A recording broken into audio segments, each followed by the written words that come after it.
Good evening. I'm Pete Peterson, Dean of Pepperdine School of Public Policy, welcoming you to another evening conversation in our Moral Sense in Politics and Policy series, or as I like to call it, the Un-White House Correspondents' Dinner. I bring you greetings once again from Malibu, California, where we've just held the commencement exercises in our 20th year.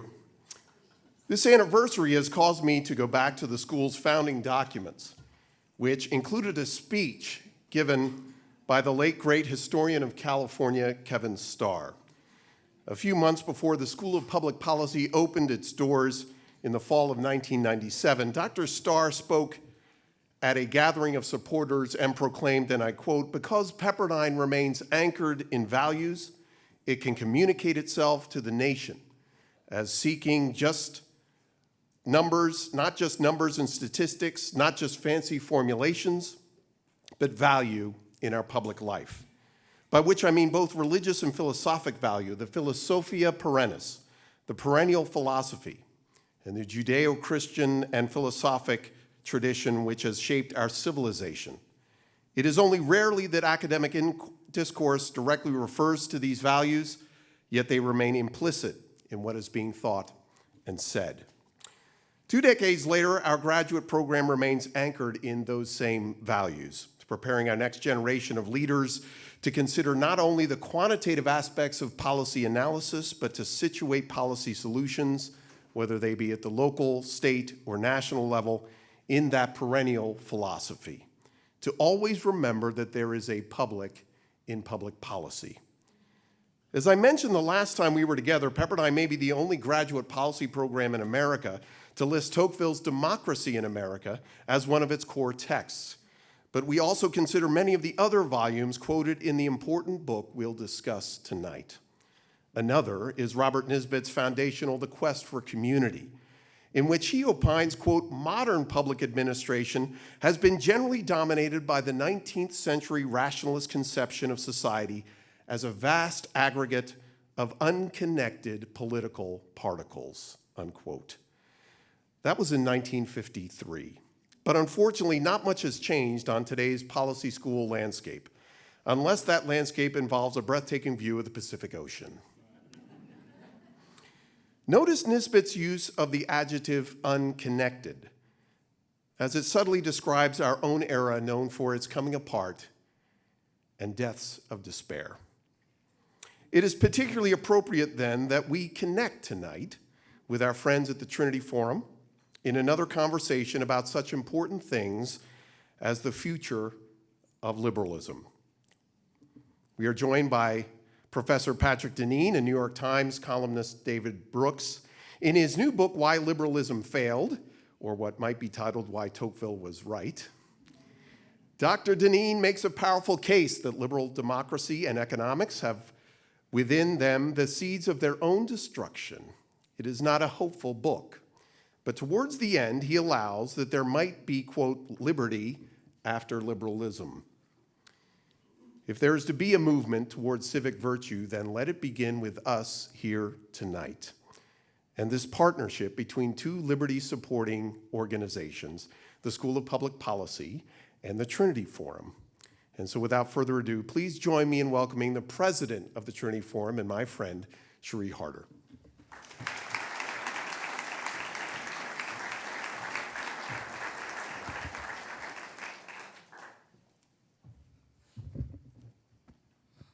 Well, thank you, Pete, for that kind introduction. I'd just like to add my own welcome to all of you to tonight's evening conversation on Has Liberalism Failed?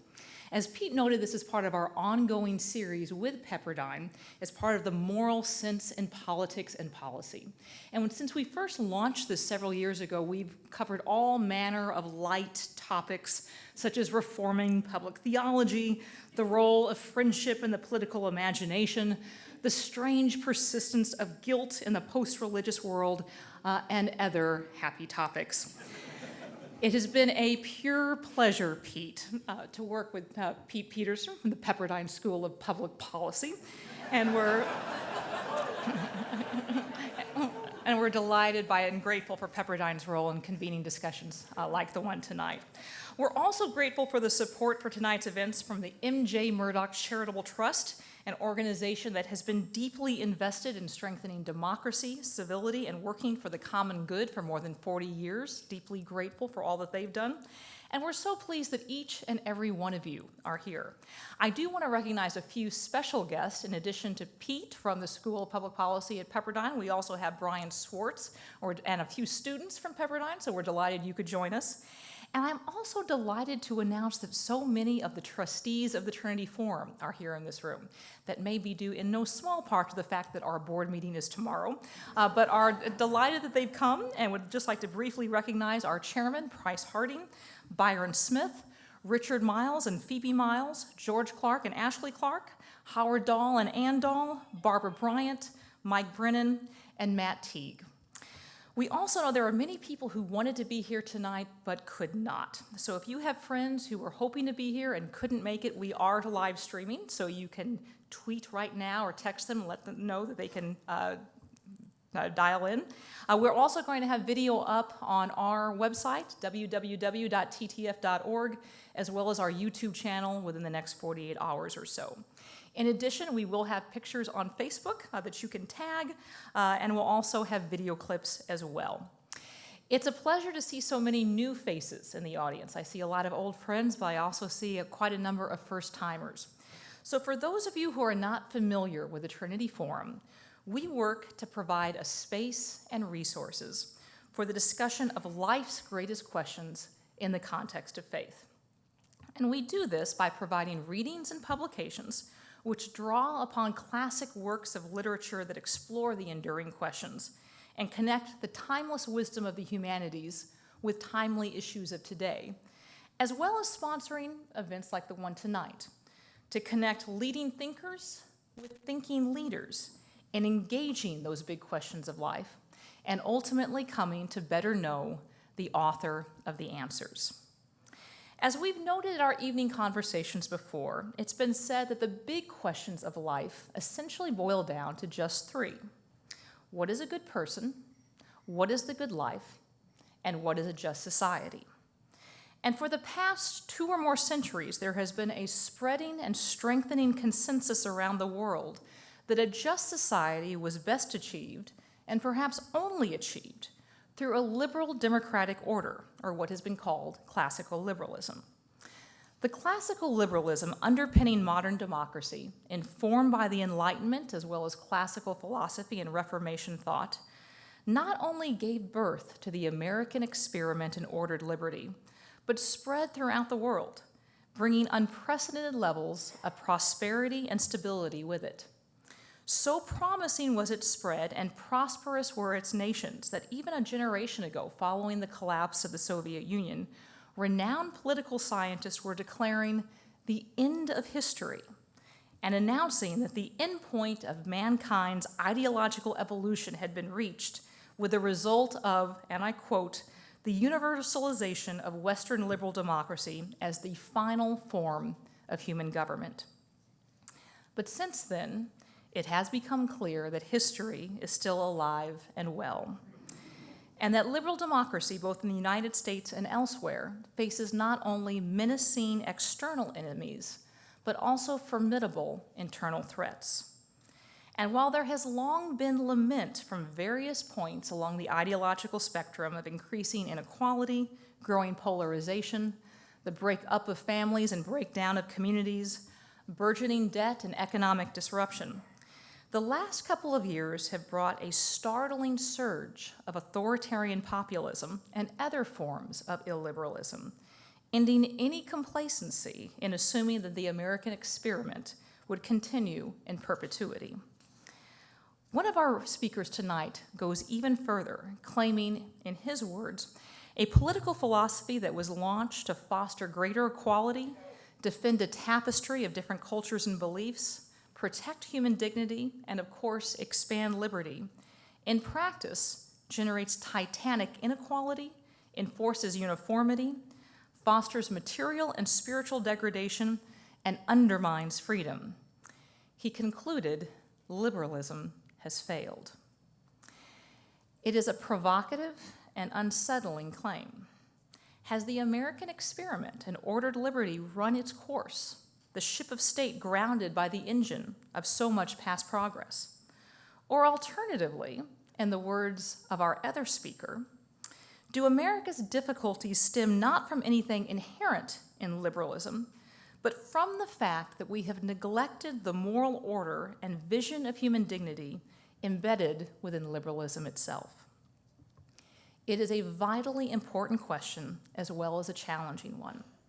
And it is hard to imagine a scholar who could provoke the debate with more courage, purpose, or thoughtfulness than Patrick Deneen, or a writer or thinker who could engage it with more wisdom, insight, or characteristic, good-humored wit than David Brooks.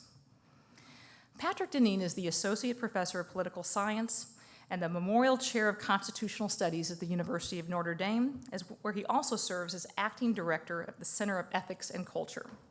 He is the author of Why Liberalism Failed, which may well be the most widely reviewed academic book in America now, or perhaps for the last decade, generating reviews from just about every major publication.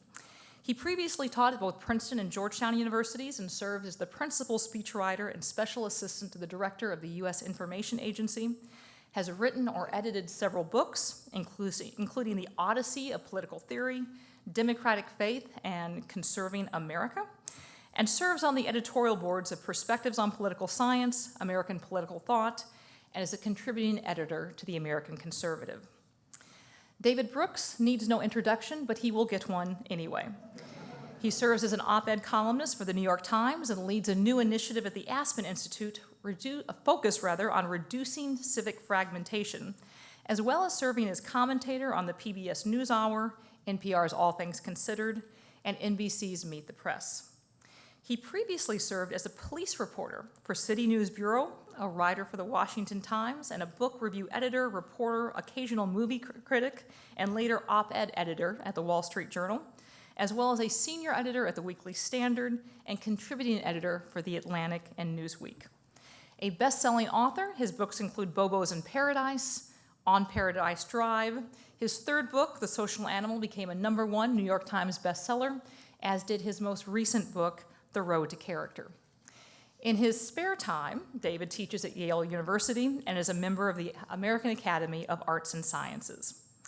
After both Patrick and David give opening remarks, we will have a brief, moderated conversation between the three of us, followed by questions from the audience. Patrick, welcome.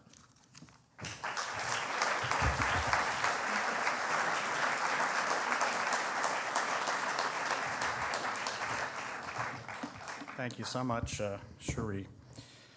I'm very nervous about being up here, not because this room is packed with people, but because any picture of me taken in front of a bunch of crowns is going to provoke a lot of discussion in the Twitter sphere. Thanks so much to the Trinity Forum, Cherie and Alyssa Abraham and the staff for putting this event together. Thank you to David for writing about my book and I think launching many conversations. When David's column, which I think was the first piece of writing about the book, it came out around the time the book was published about 3 months ago. He, among other things, described that readers of the book, or some readers of the book, will be drawn to it because they're members of a cult, or it will form a cult. So those of you who like the book, now you know. And my favorite line of his commentary was that in my discussions of virtue, it sounded to him a lot like sort of recommending taking castor oil, which now comes in pill form, so it doesn't taste as bad. When a number of my friends read the column, they said, "Aren't you really angry, and don't you want to respond to David?" And I said, "Of course not. I'm deeply grateful, and I hope David will continue to criticize me." I am very grateful for the engagement and for tonight. Let me just, in a short time that I'm up here, try to give a sense of what the book is about and its basic arguments. Let me begin in some ways with the widespread characterization of what liberalism is, and I'm here speaking particularly of classical liberalism. Liberalism, I think, in its own self-conception, is a kind of anti-ideology. It's the opposite of ideology. The 20th century, you could say, was defined by ideologies the belief in a kind of totalizing system based upon a preconceived idea of what human beings were that did not comport in some senses with reality, and the effort to force people into this preconceived idea of what human beings were. Whereas the liberal political order, which of course contested both against the great ideologies of first of fascism and then of communism, in many ways understands itself, and certainly in its own self-conception and its description of itself, as establishing, in a sense, an area or a sphere for the disputation of different conceptions of the good life. The possibility, and indeed the requirement, for establishing sort of rules of engagement in these debates over the nature of the good life. And that liberalism, among other things, establishes a political order, in the first instance, that in some ways acts as a neutral referee in these debates, kind of like sometimes a referee in a basketball game, or for those of you who are Caps fans, sometimes ruling in neutral terms. But that the government itself doesn't take a stance, and one could say more broadly, the liberal order does not take a stance on the nature of the good, and simply allows for the flourishing of debates about the nature of the good, and stepping in necessarily when those debates turn into potentially violence or unjust forms of imposition. The argument in my book is, in fact, that this self-perception or self-portrayal is, in fact, false, and that liberalism was, in fact, the first of the world's great ideologies, that it had a conception of human nature at its core, that conception of human nature, in fact, does not comport with the human reality. Unlike the other ideologies, it did not enforce this generally by violence or by force, but by a kind of gradual transformation of human life to accord with this understanding of the human person and of human life. What do I mean by this, or how do I account for this? Let's go back to the beginning, back to the origins of liberalism. This is a trip some 500 years ago in the past. Liberalism arose, we could say, in the first instance, in the kind of lost world of unchosen relationships and unchosen forms of identity and obligations and duties. It was a world not defined by rights, but by obligations, a kind of medieval or feudal order.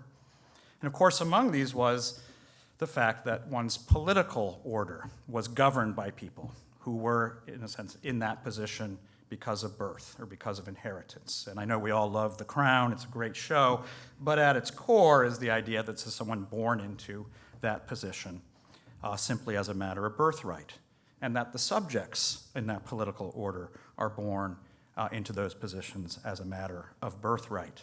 This is, of course, what makes the great scene in Monty Python and the Holy Grail so funny, when Arthur comes up to the peasants and says, where is your ruler? And they say, we don't have one. We're an anarcho-syndicalist organization that takes votes by 2/3 majority, and when we don't agree, we go into a general council. And then Arthur declaring that he is, in fact, king of England, they look at him and say, well, who made you king? Of course, it was the Lady of the Lake, to which they say, the Lady of the Lake, who's that? Some watery bink throws a scimitar at you and you're suddenly supreme ruler? Well, you know where I'm going with this. It's an amusing moment because, of course, for the people living in that time, it went without question that Arthur was king and that the Lady of the Lake, or his birth to royalty, was the source of his authority. But it went deeper than that. It went deeper than politics. It wasn't just one's political rulers that were, in a sense, defined by birthright, but the entirety, in some ways, of one's existence. Think, for example, of the author that's already been named, Alexis de Tocqueville. Think of his name. What does his name mean? He is of Tocqueville. His name literally means you are who you are because what you are from, because who you are from, and because where you are from. You can actually go to the estate of Tocqueville in the western part of France, which is now a bed and breakfast, and stay in the home where Tocqueville grew up. The name, in this case, de Tocqueville, indicates who he is by dint of his relationship to others, just as my name, Denis, indicates who I am. I am of Nîmes. I'm an aristocrat. And of course, this also defines, you could say, the broad understanding of who one is. One is an inheritor of one's inheritance from one's parents, from one's place, one's tradition, one's religion, one's culture. One is then defined by, in some ways, an inheritance that one does not choose. Think of the great names that sort of define, in some ways, the core names of the Anglo-American tradition. Weaver, Smith, Cooper, Taylor. All of these great WASP names were originally, of course, indications of what you were going to be doing when you grew up, right? Who you were born to, and what you could expect to be doing. Think about the contrast to that in a world in which you have Taylor Swift, right? Bradley Cooper, right? Not exactly doing the things that their names indicate. Right? Now, when I give this example at a place like Notre Dame, of course, they look at me with blank stares. What are these names you speak of? Weaver, Taylor. And then I say, well, think about names like O'Neill, McLaughlin. And then suddenly the realization comes, oh, this means I see of, yes. Or think of our friend here, Pete Peterson, the son of Peter. Right? All of these names, these very traditional names, were indicators that who you were was defined by who you came from. Your identity, that word that is so much in our parlance today, was given. There was no question who you were.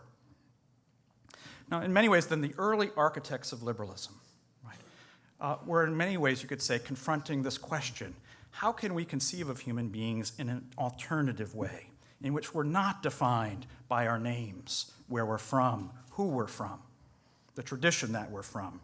And looking around the world, there's no example of this. There's nothing you can point to that says, here's the example. We can look at this tribe, and these people are not defined by who they are. The whole world is in some ways organized in this way. You can say one of the great conceits or inventions in the history of political philosophy was the idea of the state of nature, something you probably all had to learn maybe in high school or college, and if you didn't, you should get your money back. The early architects of liberalism, proto-liberalism in the thought of someone like Thomas Hobbes, or the grandfather of liberalism, the thought of John Locke, suggest that we can think of human beings or conceive of human beings in a very different way than what we see in everyday life, than what we experience in their names or in the sense of their given identity. And this conceit is the idea of the state of nature. What does this mean? Imagine people in their natural condition, stripped of all of these inheritances, these unchosen forms of identity, stripped of their parentage, stripped of their place, stripped of their tradition and culture. This is the core of what the state of nature is. It's to conceive of human beings, in a sense, as a blank slate without any external defining feature. And notice, this is the state of nature, human beings' natural condition. The great French political theorist Bertrand Juvenel said the state of nature thinkers were obviously children. They were themselves childless men who had forgotten their own childhood. That they were, in a sense, they had forgotten, in some ways, the core definition, the nature of human beings is to be, in some ways, human beings in relationship, or defined by our relationships. But the conceit served a particular end, which was to raise a question about the legitimacy of any unchosen form of identity, of any unchosen form of relationship. The conceit then, or the idea, was to liberate people from the idea that they essentially were defined by these sets of relationships. And you can say this was a necessary corrective to a world which defined who we were too tightly, in a way, by our relationships to others. But when I described liberalism as a kind of ideology, I think you can see where this goes. That in effect, this effort to liberate people from these ties that bound people closely together, over time created in some ways the opposite form of life, the opposite condition for human beings, a society increasingly defined by a kind of fragmentation in which every relationship, every form of life, every choice that we make can only be viewed as legitimate if it is the result of completely free choice. The free choice of individuals to make and shape their own fate. Why is identity such a central issue of our times? Because identity is essentially the word that we used for someone who crafts who they are, who creates their own self, who is a virtual or literal self-maker. And so these defining qualities of what an aristocratic society, think for example of place, becomes something that one increasingly sees as something to escape from. When I described to my students, I said, you will all end up leaving whatever hometown you grew up in and living in one of 5 cities in the world, unless you were born in Washington, D.C. I once had a student raise his hand and say, what are the other 2 cities?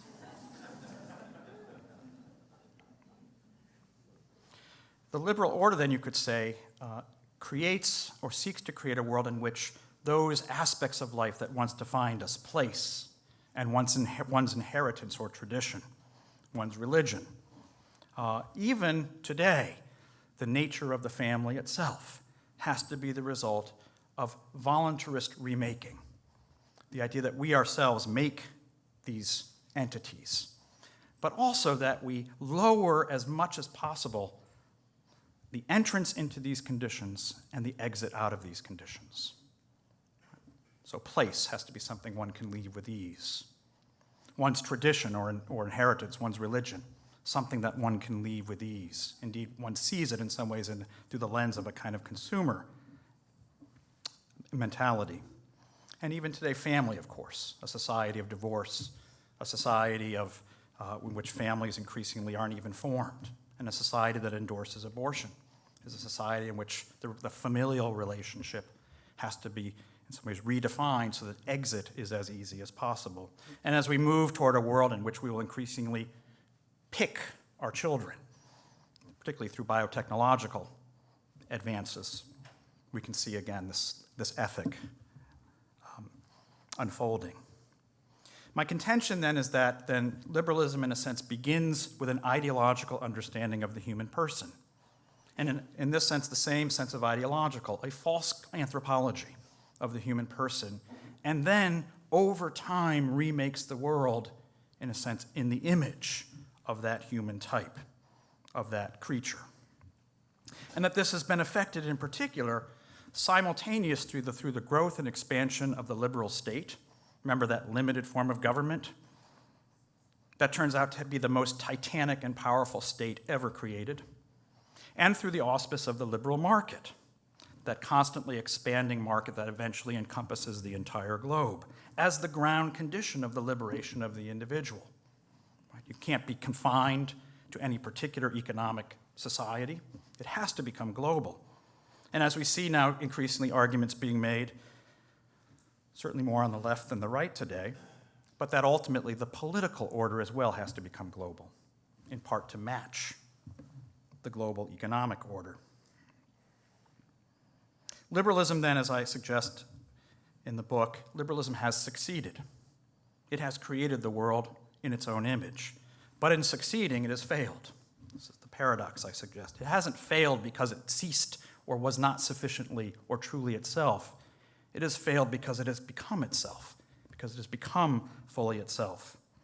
A world in which increasingly, again, if you look at the social science data, and I won't rehearse that up here, but in which by almost every measure of human relationality, family life, religious life, associational life, even measures today of loneliness that you see increasingly rising in number, a world that has been remade for the liberation of the individual.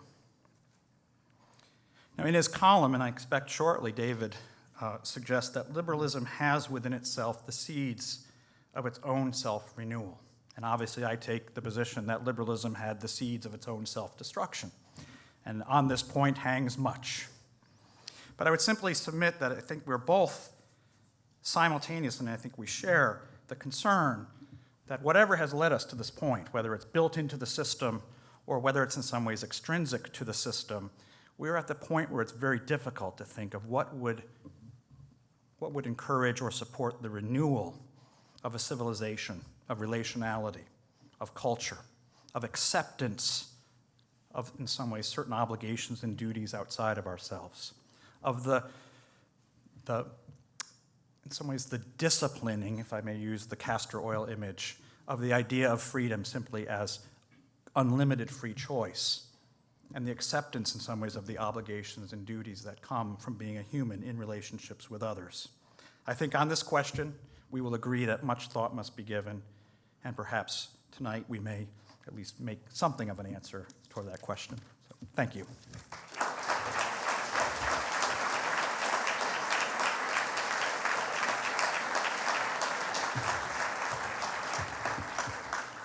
Thank you, Pete, Patrick, Cherie. It's always a pleasure to be at Trinity Forum events. I always say when I go to a Trinity Forum event, I should always try to be brief, because I know the audience here didn't come here to hear me speak. They came here to hear themselves speak.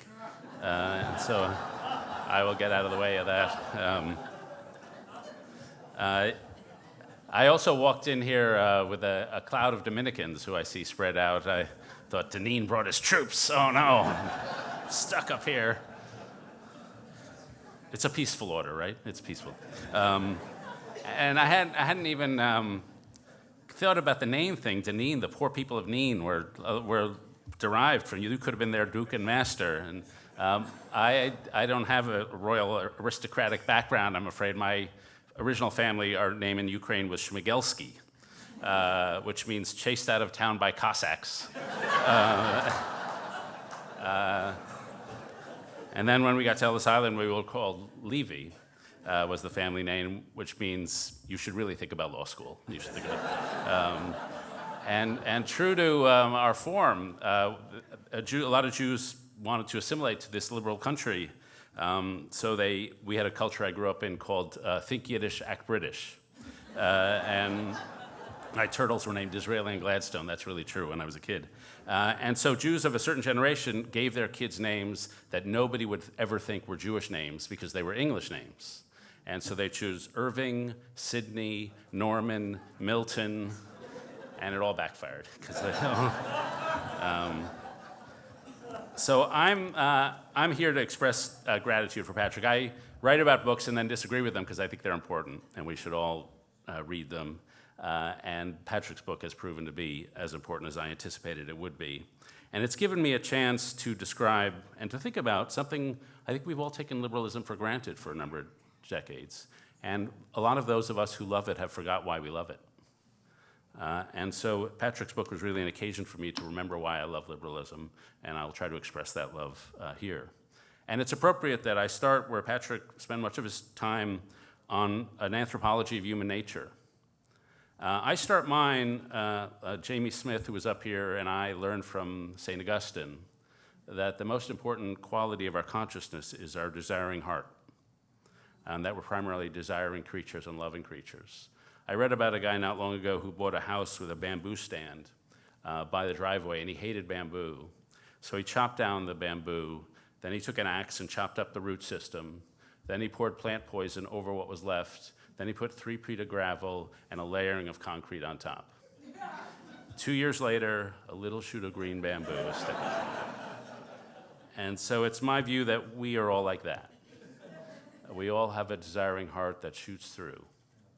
And we are moved by our desires. We are oriented by our desires.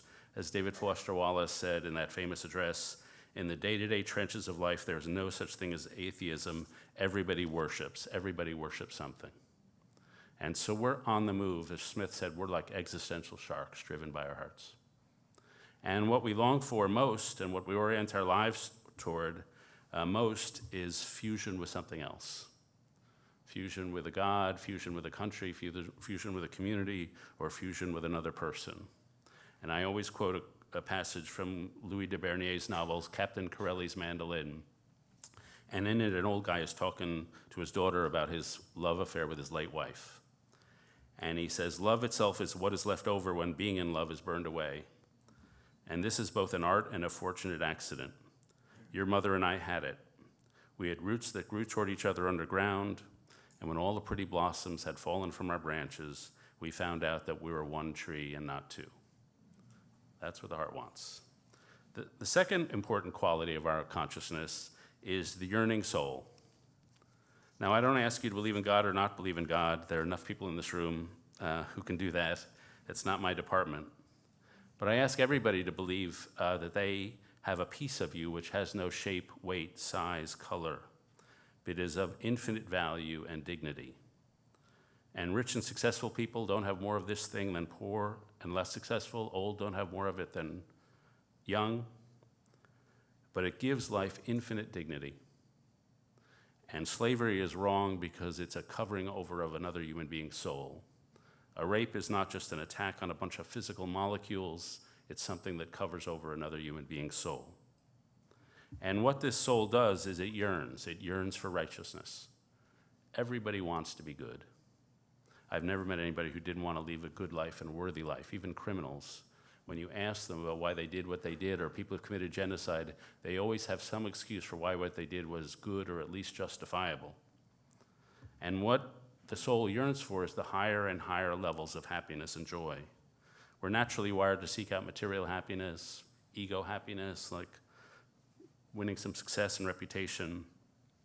But the soul moves us up to seek a love of knowledge, a love of justice, love of another, and then a transcendent love to which nothing can be added and nothing can be taken away. And so that is moving us toward a society, and to build a society in which the desires of the heart and the yearnings of the soul are fulfilled, and those moments when they are fulfilled are moments of ecstatic moral joy. There was a guy named Rabbi Wolf Kelman who marched with King in Selma, and he remembered the moment of marching across the bridge.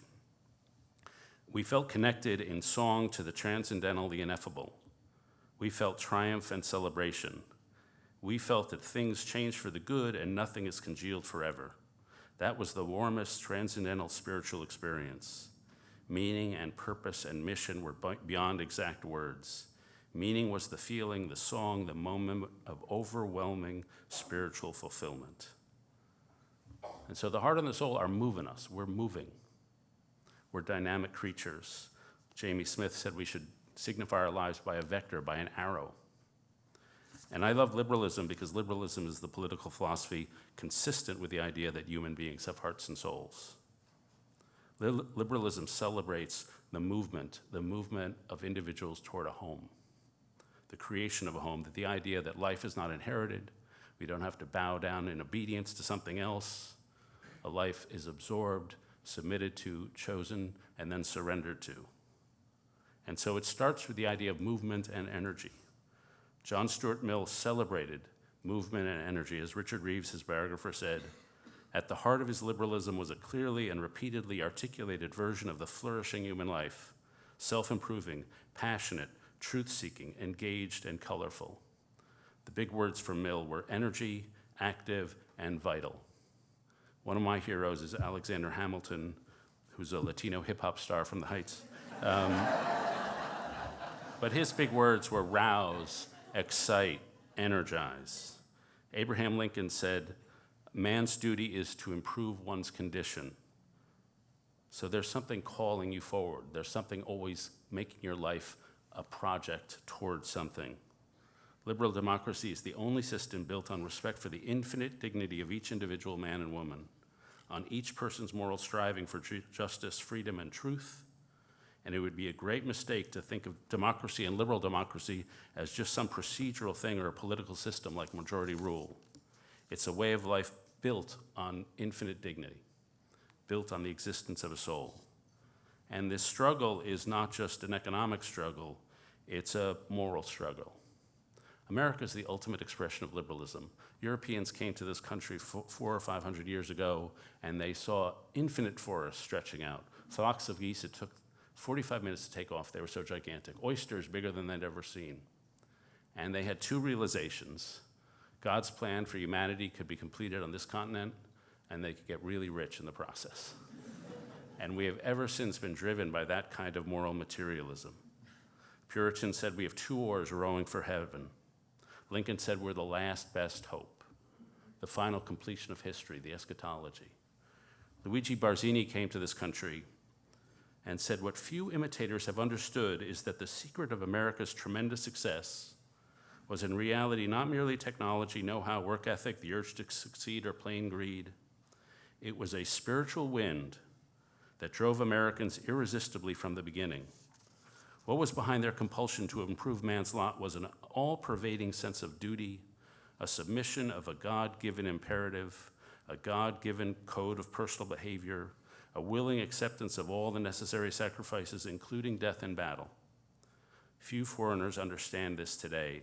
The United States appears to them merely as the triumph of soulless materialism. Thomas Mann came here in 1940, and he gave a series of speeches about why liberal democracy was going to triumph in the coming war.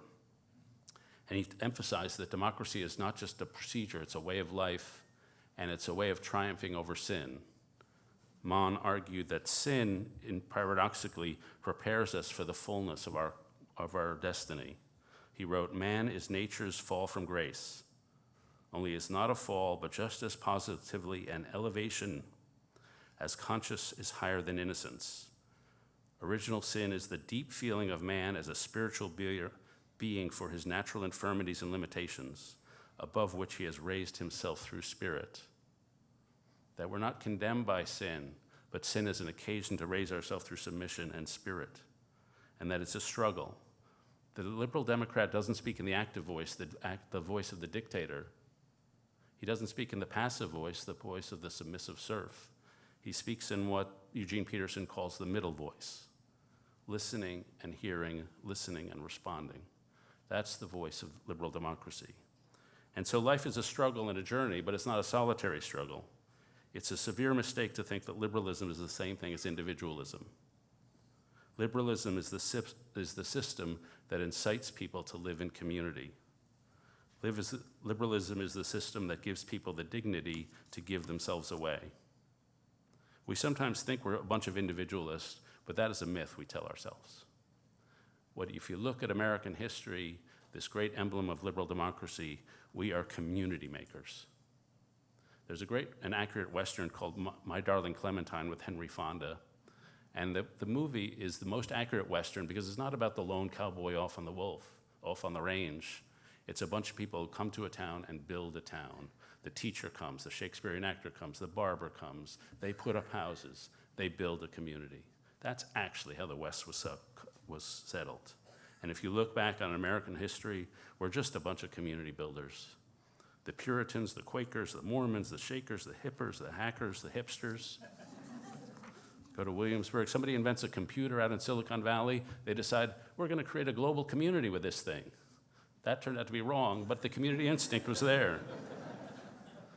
And not only are they building communities, they're realizing that freedom is not an ocean in which we swim forever. Freedom for us is a river we swim across to plant ourselves somewhere on the other side. Because we have the heart and soul instinct to build a home, to settle down and to be rooted in a place. And we not only do that in tight communities, we do it by bridging into other communities. Robert Putnam has this concept that there are two kinds of social capital: bonding capital, which is your own tight community, and then bridging capital, your community linked to other communities. Unlike any other place, America has been the place of bridging capital. The 13 colonies is now interpreted as a bunch of dead white males, but it didn't seem that way to them. Massachusetts seemed very different than Georgia and Virginia, and it was taking radically unlike things and jamming them together. My great uncle was a guy named Irving Browning. He immigrated here. He became a silent movie star, a director, back when they made movies in Atlantic City on the beach. And he did all the big Westerns. He was specialized in directing Westerns. And if you went to his home in Morningside Heights, it looked like you were going to Wyoming. There was like Custer powder horns, there was chaps, there was lassos. The guy himself never went west of the Hudson River. When they moved Hollywood out to California, he decided, that'll never work. But here was a guy coming from Ukraine who said, I'm going to merge with this great country of America. And that's what successors of immigrants did. And they created this sense of integrity, of integration, of taking unlike and just jamming it together. That's what Silicon Valley is. It's a bunch of very strange people from all over the world just jammed together. And that's the creativity, vivacity, dynamism of America. MLK and Bayard Rustin and the heroes of the civil rights movement, they jammed themselves, one culture, into the faces of the people who did not respect them. King suggested, just keep loving them, their enemies. Just keep loving them, and they can't stand it too long. Oh, they react in many ways in the beginning. They react with guilt feelings. and sometimes they'll hate you a little in the transition period. But just keep loving them, and by the power of your love, they will break under the load. And that's a beautiful testimony of jamming people together who are unlike each other. And so the great creativity of America has come from the pluralism of liberalism, the act of forming community, shedding community, forming community again. That's where the creativity is. The living with pluralism, that there's no one ultimate answers to a lot of our earthly questions, but we thrive in the difference. We thrive in the contradiction. We're the nation of both Jonathan Edwards and Ben Franklin. And this great liberal democratic creed is not only a national creed, it's a global creed. It's a belief in something that ennobles human beings. It's what George Washington embodied. It's what Jefferson wrote in the Declaration. It's what Lincoln expressed in the second inaugural, the belief in. It was a moment of great triumph. It could have been the North, we conquered you, we were right, you were wrong. But he restated the liberal democratic creed in that second inaugural and emphasized the unity of it. The key words in that speech are us, all, we. We all suffered for this sin. We all have to bear the burden of the costs. Sack van Berkowitz was a Canadian historian, and he wrote of the distinct American version, the embodiment of liberalism. Many forms of nationalism have laid claim to world-redeeming promise. Many Christian sects have sought to find the sacred in the profane. Many European Protestants have linked the soul's journey and the way to wealth. But only the American way, of all modern symbologies, has managed to circumvent all the contradictions inherent in these approaches. Only America has succeeded in uniting nationality and universality, civic and spiritual selfhood, sacred and secular history, the country's past and paradise to be in a single transcendent ideal. And such was the spiritual richness of the liberal creed that generation after generation has been willing to die for. I'm sure you know this letter, but I like reading it. It was written by Sullivan Ballou in the Battle of Manassas, about 45 minutes west of here, and it's famous, but it expresses something that I think a lot of soldiers have felt. He was writing home to his wife, Sarah, who lived in Maine the day before the battle. And Ballou had been an orphan, so he understood what it meant to lose a parent. And he wrote to Sarah, "My love for you is deathless. It seems to bind me to you with mighty cables that nothing but omnipotence could break. Yet my love of country comes over me like a strong wind and bears me irresistibly on with all these chains to the battlefield. It's not just love of country that impels him, but a feeling of indebtedness to the whole liberal project. I know how strongly American civilization now leans upon the triumph of government and how great a debt we owe to those who went before us through the blood and the suffering of the revolution. And I am willing, perfectly willing, to lay down all my joys in this life to help maintain this government and to pay that debt." Now, of course, he did die the next day, but that sort of exemplifies the power of the liberal project. Now, liberalism to me is not, Patrick and I see the American society very similarly as a home of isolation, as a breakdown of social connection, a breakdown in relationship. But I wouldn't say that's caused by liberalism. I'd say that's caused by individualism, and they're not the same thing. And I'd say it's caused by a bad interpretation of freedom. Freedom for the liberal is the freedom to choose how you're going to spend your life and what you're going to commit your life to. It's like chaining yourself to the piano to have the freedom to really play. But a bad definition of freedom has arisen, which is constant open options, a freedom of endless individual choice. And that bad definition of freedom is not endemic to liberalism, but an extremism of it. All good ideas become false when you take them to their extreme, and we've taken individualism to its extreme. And it's led to the loneliness, to the alienation, to the distrust, the loss of sense of purpose. And when you leave people naked alone, they revert to tribe. And that's what's happened. But my view, again, is that to doubt liberalism at this moment is the mother of all throwing the baby out with the bathwater. And it is our solution, It is a noble cause, and it will redeem us. We live in a moment in time and history where the illiberals are on the march. And to me, this is the moment to stand by liberalism, stand by the vision of human nature it believes in, and to inspire a new generation. There was a piece in Christianity Today by a guy named Smedes that I quoted, and then I've forgotten the guy's first name. Some of you may know it. Lewis. He wrote, and this is going to be the last quotation I'll read to you. I am not fated.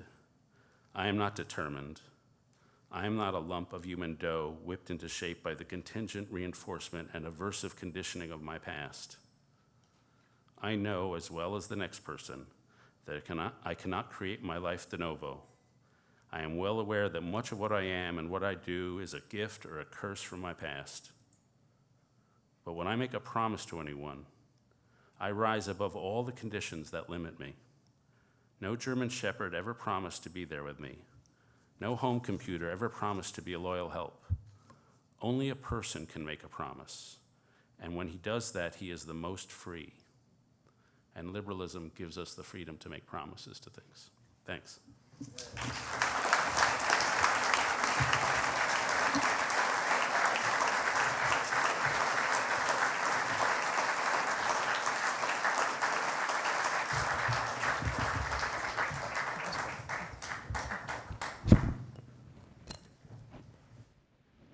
Well, there is much to digest there. Where do we start? Patrick, I think we'll start with you. Both of you have, one of the themes of your writings are a lament over the loss of community. And I'll give you a chance to respond to a little bit about what David said, which is, why do you believe that is liberalism per se, and not individualism, technological disruption, skepticism, scientism, or many of the other isms that have characterized modernity that is responsible for the loss of community? Well, what's striking is I would tell, without any degree of comparable eloquence, the same story that David just told, which is, I mean, what's striking is when I tell this story, people accuse me of being a nostalgist. When you tell it, they say, this is brilliant, New York Times, front page news. This is now in current, happening right now. What's striking, I think, about the story that David tells, and it's one that I would tell as well, and I think I would tell it again probably through the lens of Tocqueville, is that for much of American history, certainly, there was a deep confluence between a kind of culture and a tradition that drew deeply, of course, on Christian stores, on a deep inheritance, as well as a set of kind of norms and understandings of the purpose and end of life. Almost every, what strikes me is almost every movement and figure that you mentioned was a kind of, you want to talk about a mashup, was a mashup of Christianity and liberalism. And of course, deep at the heart of the story that you're telling was the kind of, let's say, the longstanding belief that the two of these, the political order and the kind of underlying ambient culture fostered by liberalism, were not only compatible, but mutually reinforcing. But at least the story that you certainly read in the pages of someone like Tocqueville is that these are not the same. And in fact, there is going to be a kind of gradual moving apart of the two, particularly as the liberal order and the core belief of that the nature of liberty at the heart of the liberal political philosophy is the liberation of human beings from others, from nature, and from God, and that the nature of our freedom could only be achieved by the creation of this person. That over time you would see an eventual waning of the faith that would eventually become, in fact, a hostility to the faith, a direct opposition to what was now seen as an oppositional set of beliefs, a limitation on this understanding of freedom. And the way in which, of course, someone like Tocqueville and I myself would describe this was a long-standing kind of, let's say, a traveling alongside that eventually begins to part ways. Or even perhaps a more striking image would be a drawing down on a set of resources, a kind of inheritance that the political order itself, or the deepest set of anthropological assumptions, could not itself replenish. I think David's narrative talks about the rise of individualism as a kind of aberration from the norms of liberal democracy. And I guess I'd have to hear more about why that aberration occurred, what was its source, why did it suddenly appear. I think the explanation that in many ways it grows out of a false definition of liberty at its very inception is, I fear, probably what I would think the more plausible and terrifying, in many ways, explanation, because it means we now live in a world made not in spite of liberalism, but precisely made by liberalism. You want to respond, Yeah, David? just quick response. You know, I'm sort of betting that the soul and that it is in the nature of human beings to worship means that the religious impulse won't go away, especially in a country like America. Now, why? And there have been, it has waxed and waned throughout American history. We've gone through irreligious periods before, and we've gone through periods of religious revival before. And we are in a period where we've clearly had some drifting away, but I think part of that was for historically contingent reasons. I'm just in the middle of reading a book by Rabbi Jonathan Sacks called The House We Built Together. And he has a little good description of the cultural history of the last 50 years. And he says, we used to live in America and Britain used to be like a guest house. There were certain people who sort of owned the Protestant establishment, and the rest of us were guests. And if you played by the rules, you got to stay there. But then, after a time, a number of people decided, I don't want to be that anymore. And they rebelled, and they created a new kind of America, which he says is like a hotel. Everybody lives in their own room. You're not really invested in the hotel. You don't really know your neighbor. And that was what we came with after the guest house. And he says, but now we have to build a house together across diversity. And I sort of bet my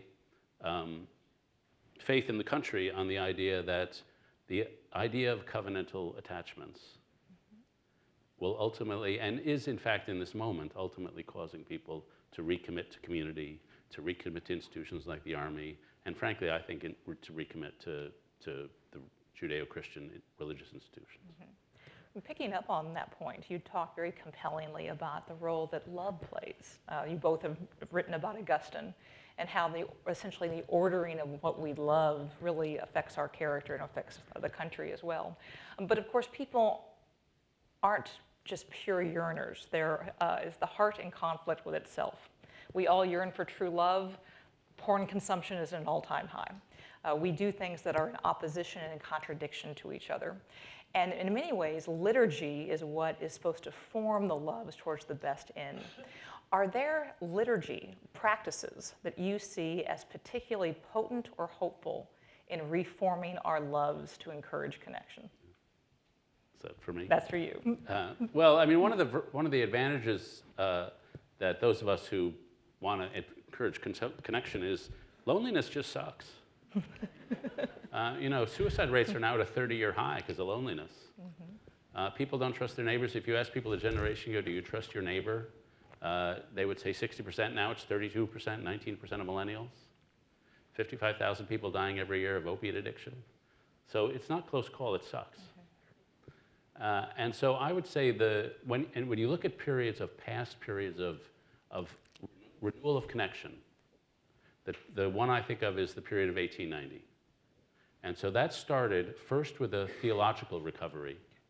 We had the social Darwinism of the 1860s and 1870s, very individualistic, very selfish-oriented, very atomizing. It was reversed by the social gospel movement, which created a much more collective consciousness. And then you saw a growth of civic institutions. So within 5 years, you saw the creation of the Boys and Girl Scouts, the Boys and Girls Clubs, the NAACP, the unions, the temperance movement, the settlement house movement. Just a great rebirth of civic society. And then that turned into a political movement, the progressive movement. Mm-hmm. So they went theology, civic institutions, politics. We, it seems to me, are going in a slightly different order. We're going civic institution, because we are seeing a growth of civic institutions right now to adjust to the isolation we all see. I'm hoping for a rebirth in commitment making. That's my next book. It's about, the argument is that we all make 4 big commitments in the course of our lives to a spouse and family, to a philosophy and faith, to a community, and to a vocation. and the fulfillment of our lives depends on how well we choose and execute those commitments. I think that's an ethos of planting oneself, giving oneself away. And then I'm hoping out of that ethos, a political movement arises, which will bind the nation together, and that one seems the farthest off. Would you like to respond? Yeah, well, it's striking. Well, the liturgy, I would suggest, since all of my Dominican soldiers are here, is worship. Is worship of the Lord. It would begin there and radiate outwards. And so maybe the ordering needs to be proper. What strikes me is that, all the things you're describing is exactly right. I'm sorry to keep reverting to Tocqueville, but he's such a good source. One of the things Tocqueville describes as concerning him about liberal democracy is he says, it's a very interesting passage, he says, liberal democracies will hate forms. They will come to hate forms. And I love this passage because I get to talk with my students about what does he mean by this? And really what he suggests is that, again, in the movement toward equal liberty, toward the creation of human beings, in a sense, through the massive architecture of the state and the market, the creation not in nature, but through artifice of these creatures in the state of nature, which is really, I think, the end game of liberalism, is to create these unnatural creatures that are portrayed in the state of nature in reality, is a hostility to forms, formalisms, formality. And when we think of liturgy, among other things, we think of something with a profound set of forms and formalisms, a kind of representation and a symbolization of the human relationship to the divine. And this radiates outward. It radiates outward into all of society, the formalisms of society, right? The idea that, for example, you dress and comport yourself in certain ways when we speak of manners and raising children with manners. I have a whole lecture that I give to my students on the fork as a form of formality. I have a student here nodding, former student from Georgetown. In which the form of eating with the fork is one of the ways we teach a child not how to eat faster, but in a sense how to eat slower, how to command the appetite, the desire to consume instantaneously. And that all of these forms, how we dress in public, how we present ourselves in public, which radiate outwards, of course, to groups and to associations, and all of these things that we're sitting here praising, are going to come under fire.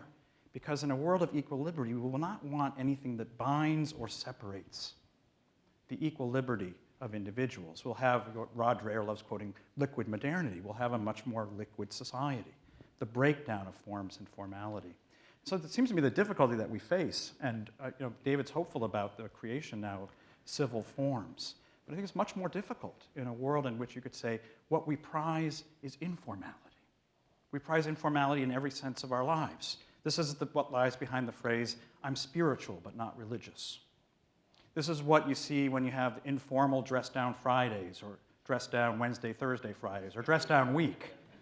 This is what you have think of a society, think of the contribution of America to world cuisine, which is taking every form of food in the world and making it edible without a fork.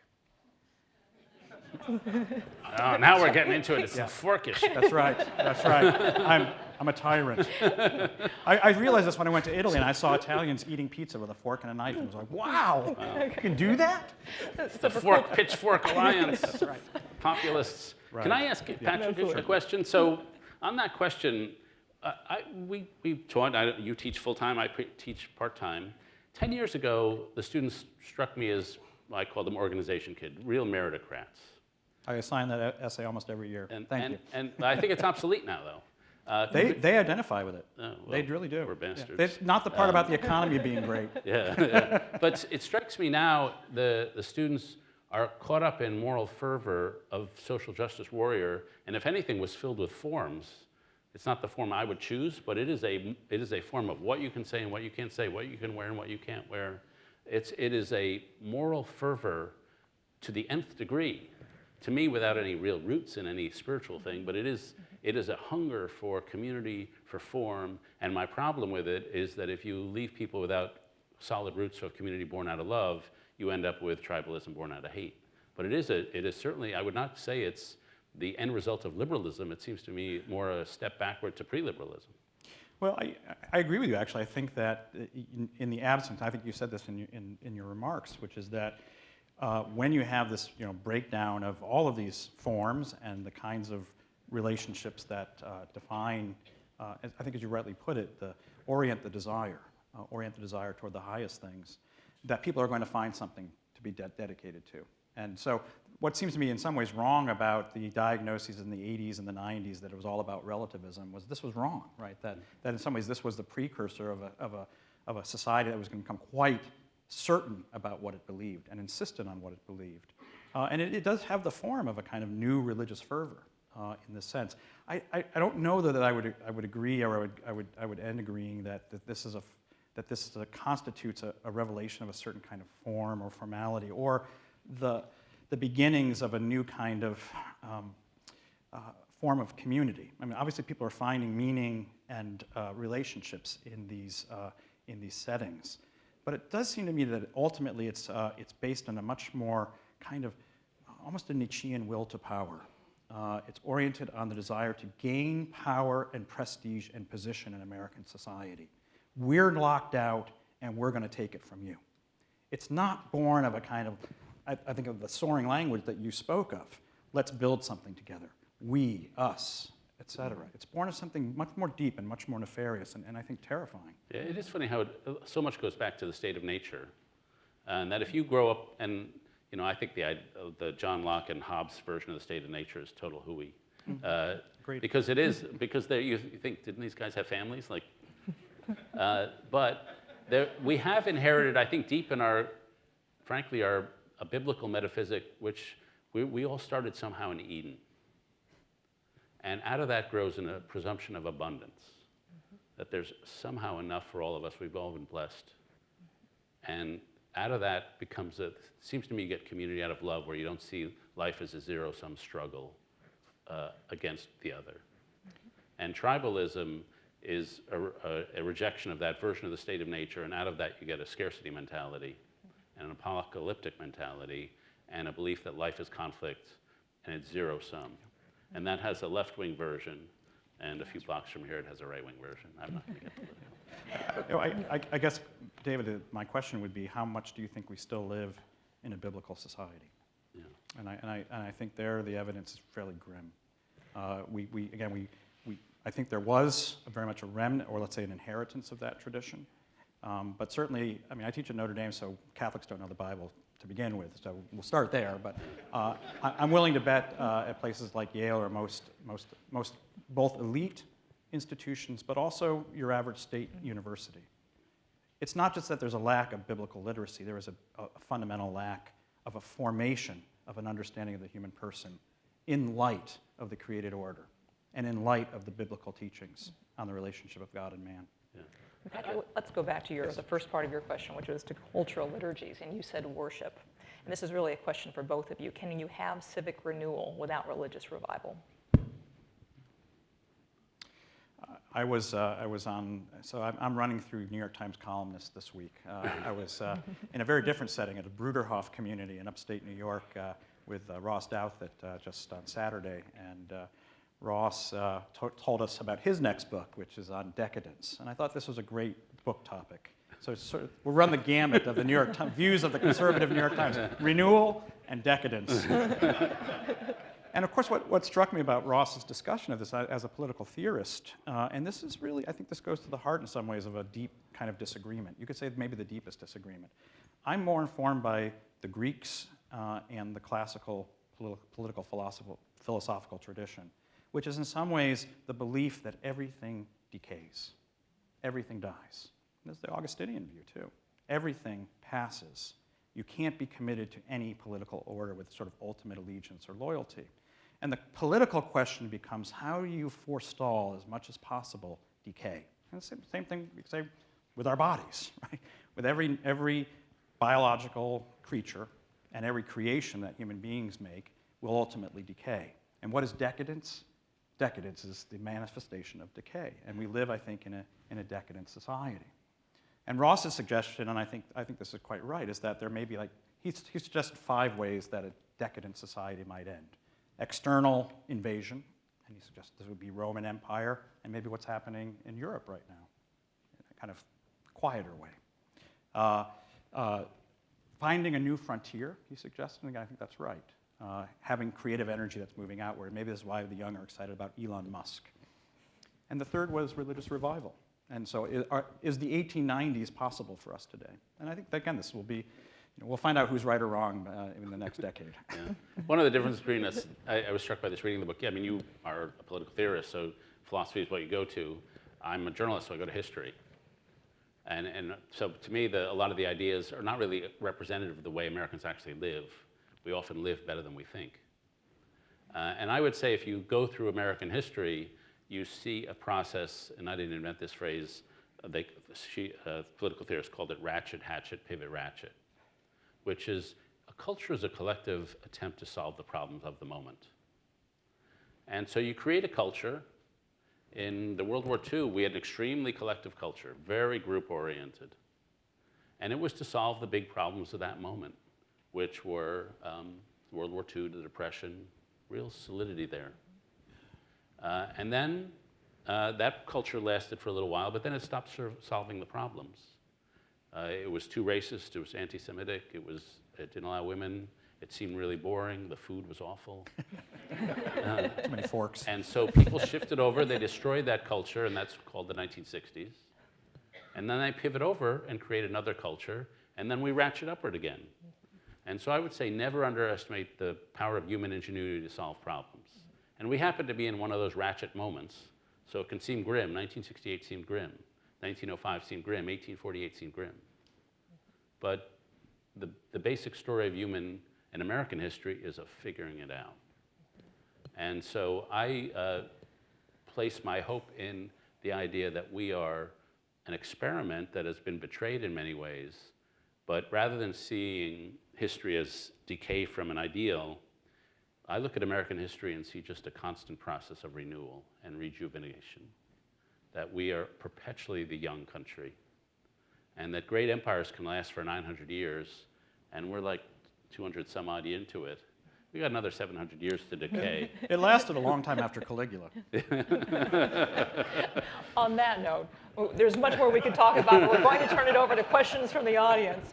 So all of you who have been to a Trinity Forum event before know that we have 3 guidelines for questions. We simply ask that all of your questions be brief, all of your questions be civil, and all of your questions be in the form of a question. Please wait until you are recognized and the mic comes your way. LeConte, we'll start with you. Thank you, gentlemen, and Cherie, for a really stimulating discussion. And I want to ask a 2-part question as succinctly as I can to Professor Deneen. David, please weigh in. Reiterating what Cherie quoted from your work here, I want to ask you about this.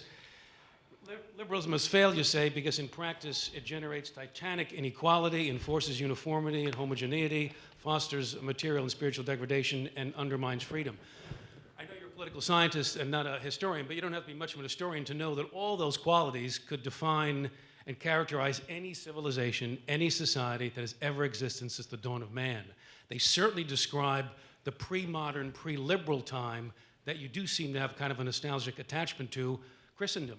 They certainly describe Christendom, which was a very repressive society, and helps to explain the onset of the Reformation and the modern liberal project. So the first part of the question is, why blame liberalism for what seems to be an endemic human problem, the tragedy of the human condition across the centuries? Why blame liberalism? And secondly, you seem to blame Locke for the big failure. Locke is your great bugaboo guy, it seems to me, in the story. And I do know something about Locke because I just happen to have done my doctoral dissertation on Locke, now available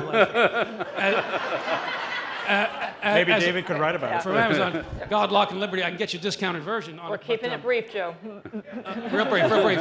But I do want to ask you, what exactly do you find so offensive about Locke? Because let me just put it to you. What's offensive about Locke? Is it the idea that every person bears the image of God and therefore has inherent dignity and worth and natural rights to life, liberty, and property that have to be protected by the state? That's Lockean. Is it the belief that the most important issue facing any person is the condition of their eternal soul? That's John Locke. Is it the assertion that the rights of religious conscience are sacred and that the pursuit of the knowledge of God is a moral obligation binding on every person? That's John Locke. I just have a couple more. Only one more, Joe. Is it the belief that a just society will guarantee equal justice under the law for every religious believer, including Jews, Muslims, Catholics, and pagans? That's John Locke. Is it the belief that authentic Christian faith must express itself in love towards one neighbor, individually and in community? That is John Locke. And lastly, is it the conviction that the one belief necessary to find peace with God is the belief that Jesus is the Messiah and the Savior of all mankind? That is John Locke. So what beliefs about John Locke do you find so offensive? Well, I guess you like Locke.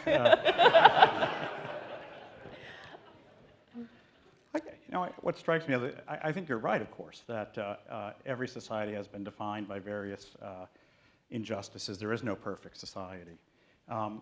What strikes me, though, is that, and I think in exactly the terms in which David spoke, liberalism, and maybe this is true of also every society, explains itself in some respects in ways in which it makes it difficult, if not impossible, to see these truths of liberalism. I'll give you one example, and this comes from Locke. The example is, of course, is that, and as I was suggesting in my remarks, is that liberalism begins as the effort to overturn the aristocracy. As I was saying, the idea that somehow you had your position in the world, high or low, degraded, slave, etc., because of the condition you were born into. And rightfully, this understanding denied the dignity of human beings. Every society in some ways has been defined by inequalities of some form or another. But what Locke proposed was to alter society so that a way in which certain kinds of talents and abilities that were lying dormant in a society in which you were defined by your birthplace would be unleashed in a society in which those abilities and talents could manifest themselves. Right? And this is the origin of what we today call the meritocracy. Right? This is the idea that you can get ahead through your various abilities and talents. And what becomes very difficult in liberal society is to recognize the deep, profound shortcomings and indeed the injustices of the meritocracy, something that I think David has written profoundly about, beginning with Organization Kid. The deformations that go into the formation of the meritocracy, I see it every day in my students, who are on the verge of despair often over their being, in some ways, having no option but to constantly scrabble for position and place in a society in which they know if they're not rising, they're falling. The creation of a new aristocracy, one of the chapters of the book is about the creation of the new aristocracy, again, the meritocracy. And because it has achieved its position and status through its own efforts, and indeed often understanding itself, it's my own efforts. The loss of a sense, again, David's written on this very well, the loss of what might have been at least some sense of noblesse oblige to those less fortunate. And you see this expressed by writers on the left and the right. The people who have left behind, they deserve it. They've earned that position, just as I have earned mine. So I'm not saying that any society exists without its deep challenges and its inequalities, but there's a way in which liberal society masks the inequalities that we now have today. And when I write of those titanic inequalities, what are our leading people? I'll just give you an example. What is being done in our universities to discuss the deep structural inequalities that the universities themselves are creating? I would say zip. Almost nothing. Because I think it's a deep form of system maintenance. And I think this is part of the energy of the social justice movement, which is to shroud the injustice of the meritocratic system such that I can leave the system intact while decrying injustice because we aren't including enough people of this type or this type or this type. It leaves the meritocratic system untouched and unquestioned. And it's this sense of liberalism as masking or shrouding these kinds of injustices that I think make it particularly difficult for our society to see those, to understand those. I only want to know, Joe, is now Deneen, is Le Conte, are you like an aristocrat too? Le, because of Conte. Okay. I thought they might be the Italian. I have no. Other questions? Right over there, Lindsay. Mike is coming. So you quoted David Martin Luther King Jr., and he said, love them. He didn't say tear them down. So I'm going to give you two analogies. One is the Scouts. It's not today, let everyone in the Scouts. It's tear down the Scouts. It's not let everyone into whatever faith of Christianity. It's tear down Christianity. So how do we get to a place of building together, the Jonathan Sacks example you gave us, when part of the future community is being stripped of all that it's been? Yeah. Well, my short answer would be the way to defend pluralism against tribalism is not tribalism. That if you believe in pluralism, you believe in pluralism. And that if people want to shut down religious belief, Gordon College, the Boy Scouts, the answer to that is not with a counteractive force.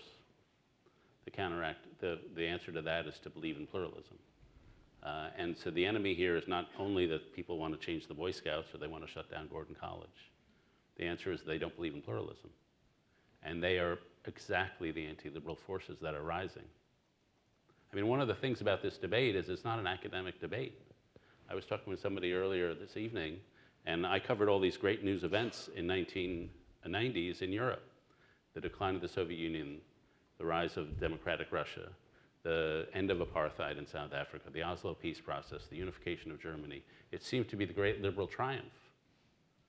And then the war in Yugoslavia happened, which I didn't pay much attention to, but that was the most important event I covered, because that was the beginning of the rise of illiberalism.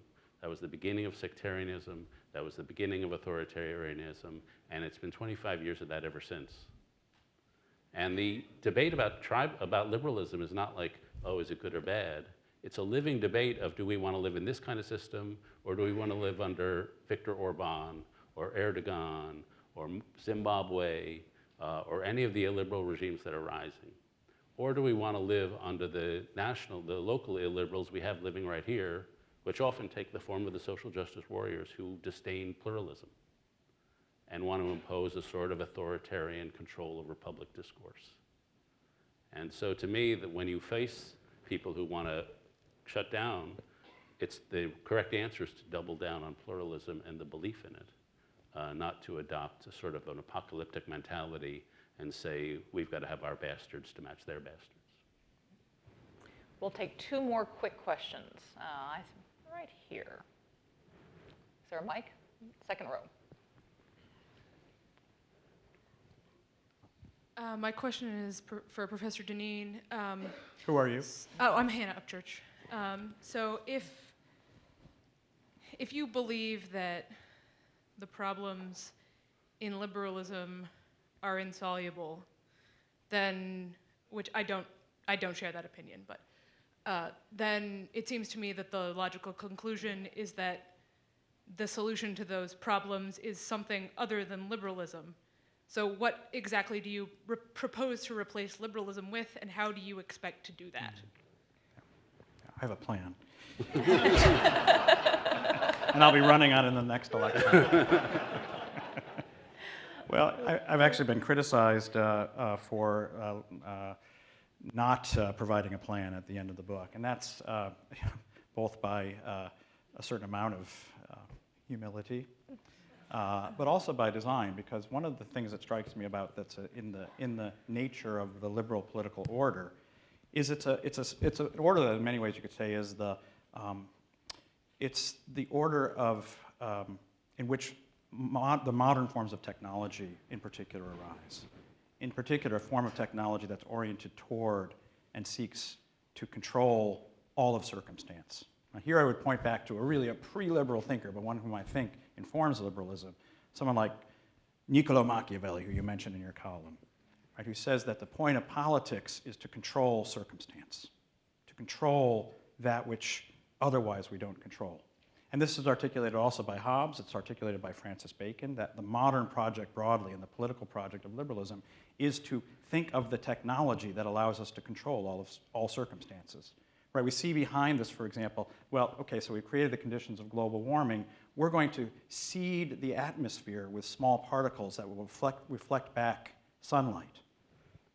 Nothing could go wrong with this. In other words, that any problem that's generated from within the liberal order can be solved by an application, a new application of a technological or some form of technique. And I think this impulse itself needs in some ways to be resisted. And why I don't sort of say, here's my three-point plan to fixing liberalism. So in the first instance, I suggest that what's needed to do, and maybe in some senses I think I'm simply echoing many of David's arguments, is the building of community and the building of culture. And this is a much more of a retail project. It doesn't begin from up top. It doesn't begin through government subsidies of community per se. I mean, we could have less oppression of communities. But it begins with, I think, the realization that this is the nature of our regime and it's going to require conscious efforts to push against it. So that it has to be in many ways intentional rather than simply as part of the waters in which we swim today. So that's my suggestion in a more modest sense. And my second suggestion, I think the earlier question suggested I'm backward looking. I think the whole nostalgist project has to be abandoned, and we have to really think forward from here. And it's not simply let's jettison liberalism. There are many achievements of liberalism, and I would be the first to acknowledge that. I acknowledge it in my book. The abolition of slavery is a titanic achievement of liberalism. Right? And there are many achievements of liberalism. The defeat of communism, fascism are great achievements of liberalism. But I don't think we're at the end of history either, and I don't think we're at the end of political philosophy. So part of my invitation is for people of goodwill to begin thinking, if we have a false anthropology, whether it was built into the system or not, what does it begin to look like to populate a world with a better anthropology? And that's a project that's built both at something local and retail, but it's also built, I think, through a reconception of our political order. But let's remember, this political order is the result of some 500 years of building.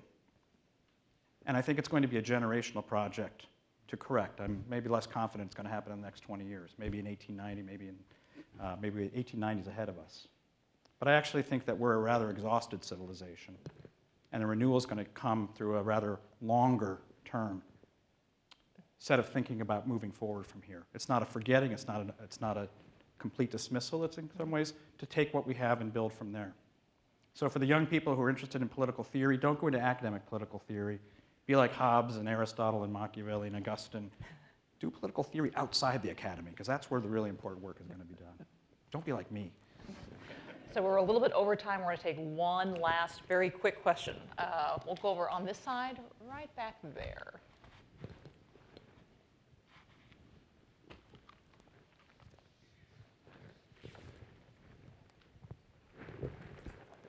Hi, I'm Christine Emba. I actually wrote a review of your book. Thank you. It was a wonderful review. I thought it was great.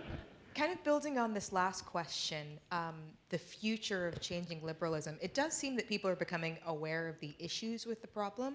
And while building internal communities and small spaces of community is happening on a very small scale, it seems that what we're looking for as solutions on a broader scale are much different. It's either young people trending towards socialism on a broad scale, or assuaging our loneliness with like VR sex robots, Pace Ras Douthat. I mean, do you think that there will be actually any real revival or sort of coming together on this question, any real admitting that this is the problem? And if so, what would that take? You say it's a generational problem, but will it take, an actual revolution, an actual devolution into something horrible? Or do you think people are awakening now? And what's the middle ground between those two things? I mean, I'm sure David will have an answer to this as well. But I agree completely with David. The bamboo image is wonderful. I think every ideology based upon a false anthropology ceases, because it cannot maintain itself. It's based upon a lie. And the human nature will out. Now, it can be deformed and suppressed and disfigured for a long period of time, and we've certainly seen that under various terrible regimes. Ours is not a terrible regime. One of the problems is it's too pleasant in many ways. There are too many distractions and too many pleasures. I actually, if David had pulled out his castor oil quote, I would have actually agreed with him in the sense that I emphasize the sort of the self-denial aspect of virtue, But what also needs to be added, since it's a Trinity Forum event, I think it's not untoward to quote C.S. Lewis, in which in The Weight of Glory, of course, he says, self-denial is not itself an end, that our Lord finds our desires not too strong, but too weak. We are half-hearted creatures fooling around with drink and sex and ambition when infinite joy is offered to us. That's human nature, the desire for infinite joy. So I think it can't ultimately be suppressed. I do think in its disfigurement, it will go in very unhealthy directions, which I think in many ways what we're going through right now. Ultimately, the solution is not political. And that was part of also my intention not to write a chapter at the end of the book that will give us the political solution to our problems. There will be a political manifestation of what I hope will be a better culture, but it will not be done at the level of politics. It will have to be at the level of the truth of human beings, which we are infinitely desiring creatures for infinite joy, and that aspect of ourselves cannot be suppressed forever. David, last word. It's funny how so many of these debates, including like Roger's book and this one, and Ross's as well, is based on one's basic assumption about pessimism and optimism. And whether it's a Flight 93 election or not, the basic sense of how deep trouble we're in. And I would, the only thing I would say, there's no arguing against pessimism and optimism. We all grab the data points. The only argument I'd make, if you go back through the history of people like Patrick and I, and look at our books over the last 100 years, we're always too pessimistic. The death of democracy, the end of ideology, the collapse of this, blah, blah, blah, the decline of that. And it's just the way we are, I don't know. But the only, and so I think it's a good idea to discount some pessimism because it's of every age. The second thing to be said is even if we're on some sort of decline, I would say liberalism still is the only way out. It's the only path to recovery because it does allow the openness for human energy and renewal, and that it is deeply consistent with human nature. We are deeply broken, and because we're deeply broken, we can never settle on one final solution to earthly arrangements. We have to tolerate pluralism and disagreement, and we have to be epistemologically modest about what we can know. But we're also splendidly endowed with a desire for justice and transcendence and holiness. And liberalism opens up the room for all of that yearning to come forth and to be realized in real form. And if you believe both those things, you think what we've got and what we've inherited is this awesome inheritance. And that it's the thing we should be most grateful for, not doubting. David, Patrick, thank you.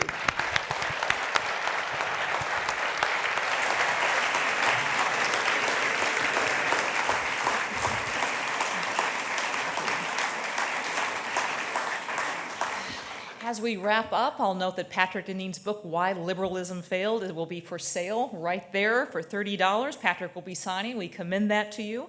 I want to thank our speakers again for a really remarkable, deep, and robust conversation.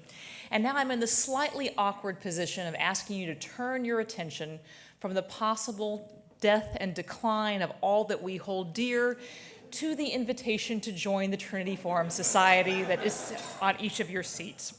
We highly commend this invitation to you. We hope that you will do it.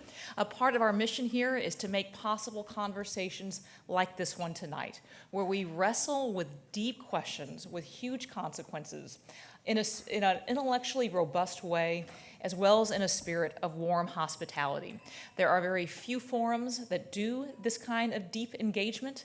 Your membership in the Trinity Forum Society helps make events like this possible and perpetuate, and so we highly commend that to you. Of course, there are added inducements to join the Trinity Forum Society. We will be offering a free signed copy of Patrick's book for the first 10 people who join tonight. So spare yourself the line, join the Trinity Forum Society. You'll be out much sooner. If you have questions about this, please feel free to see me or talk to any of my colleagues. And if you have any interest in sponsoring events like tonight, please talk to me or my very able colleague, Colleen O'Malley Horrocks, Colleen, can you stand so everyone can see who you are? Feel free to talk to her, or Alyssa Abraham, or Ashley White Brothers. If you could just wave, excellent. They are there and they are eager to help. In addition to the benefit of a free copy of Patrick's book, there are others as well, including our free quarterly readings to all members, where we take a classic piece of literature or letters, offer an introduction giving background, context, and relevance, and then finish it up with a series of discussion questions such that these readings essentially consist of a book club in a bag.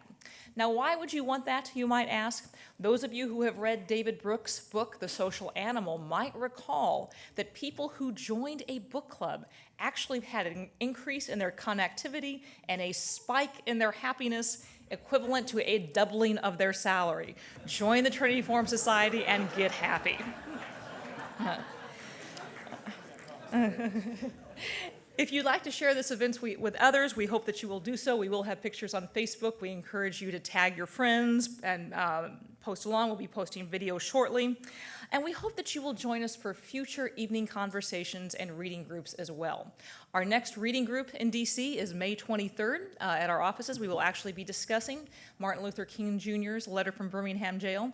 We do this not only because we think it spikes your happiness, but also one of the best ways to foster community is actually to delve deeply into a topic of great importance together in an atmosphere of hospitality, without distractions on something consequential. And so we're trying to make more of those opportunities available. In addition, in this very room, in just a month or so, on June 18th, we will be hosting Francis Collins, the director of the NIH, as the final event in our Discovery and Doxology, or Science and Faith series. So we hope that you will join us for that as well. Finally, as we wrap up, it's always appropriate to end with thanks. And I would like to thank again our sponsor, Pepperdine School of Public Policy with Pete Peterson, as well as the MJ Murdoch Charitable Trust. We are deeply grateful for their sponsorship and generosity. I'd also like to thank the volunteers who labored in obscurity to make tonight possible. Hannah Wolf, Lexi Marone, Aileen Chong, intern emeritus Nancy Ritter, our excellent photographer, Hyan Smith, through Clay and Company Photography, my fabulous colleagues, Colleen O'Malley Horrocks, Alyssa Abraham, Ashley White Brothers, and our terrific interns, Caleb Wu, Samantha Cito, and Nathaniel Schenk. Again, thank you one more time for a fascinating and very worthy discussion between David Brooks and Patrick Deneen. We are grateful to you. Thank you to all of you for coming, and good night.